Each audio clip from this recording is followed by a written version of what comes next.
Hello, Sjors Overman, and greetings to Utrecht. Hey, Eva, very nice to see you. Thank you so much for joining us. Sjors, you are working on several topics, including recently you have worked a lot on the question of what you call felt accountability. Mm-hmm. Can you tell us what is felt accountability and maybe give us an example? Yeah. So, well, obviously you know about accountability in general. And in the meantime, that we have studied accountability in political science and in public administrations. The psychologists also have studied accountability a lot. And they use the idea of accountability differently than we do. And we can learn a lot from them. So their basic idea is that accountability is not something on paper, it's not a procedure per se, and instead accountability is something that is, inside a person. So I know that I will be accountable, for example, in my next appraisal interview. So during my next appraisal interview, my supervisor will ask me, Sjors, what have you done, this year or this month? And I will have to explain what I did. The idea of felt accountability is that whenever I'm working, somewhere in the back of my head, there is this idea that I will be held accountable in the future. So it is close to an expectation of accountability. Not exactly that, but that's the closest thing. Thank you.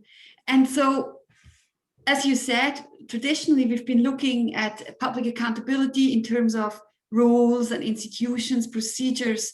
So how does looking at felt accountabilities of public servants teach us something that we did not know before? Well, the idea about accountability, there's also kind of a premise in political science and in public administration, is that people will work better if they're being held accountable. That is, I know that I will have to explain myself, for example, in the appraisal interview that I told you about just now. And with that in mind, I know that I will make better decisions. So the premise of this mechanism is actually there also in political science and public administration research, but it's never made explicit. So the idea is, if I tell someone that I'm going to ask him or her to explain themselves after a simple task or a difficult task, they will do better. And that's what the psychologists discovered. And that shows that accountability really works. But it doesn't work because the form is better or the procedure is very ingeniously constructed. It works because people know that they will be held accountable. And then in particular, when they are going to be held accountable by someone they think is both legitimate and also has expertise on the topic. So if I know that I'll be held accountable by someone who is really an expert on the work I do, I will feel much more accountable than if someone, who doesn't know anything about my work will ask me, what did you do? And that's also what you see in public administration. A police officer, for example, will feel, in general, much more accountable to someone who's been out there on the street than to some desk clerk who has never done any police work whatsoever. So it's really important that the one who is holding someone to account is also perceived to be legitimate authority. Yeah. Thank you. And then how do these felt accountabilities translate into actual behavior of public servants, for example, of police officers? Well, the interesting thing is that it works differently for every single person. for example, the appraisal interview we talked about, we might have, in theory, the exact same appraisal interview. So imagine tomorrow we will have an appraisal interview, and also, for the sake of the argument, imagine that we have performed exactly identical. So our performance is identical and the setup is identical.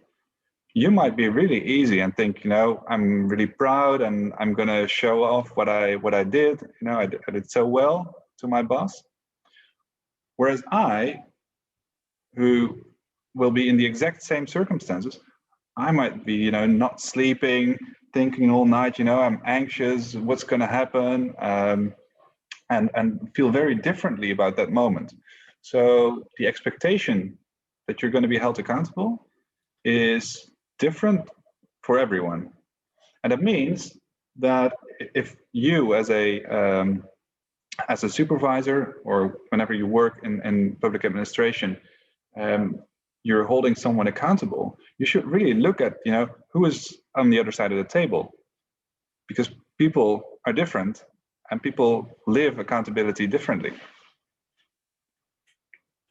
Okay, thanks. But so ideally, if we know more about how public servants feel about accountability, can we also know something about how they behave? So, for example, how they comply with policies?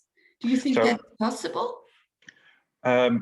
Yes, I think that we showed that in general, when people feel accountable, they do their job in a better way.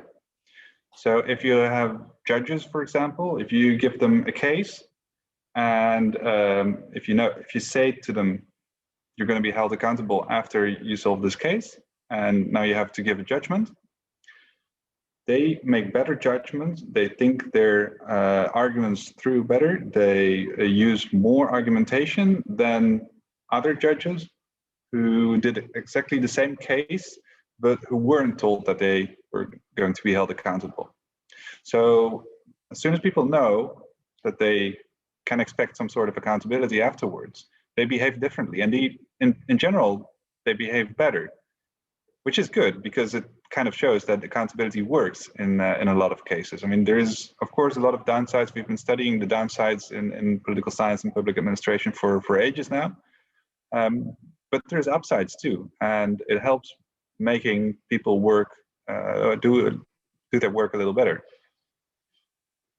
Thank you so much, Sjors. And we all look forward to reading more about this topic and seeing all the research that you are doing on it.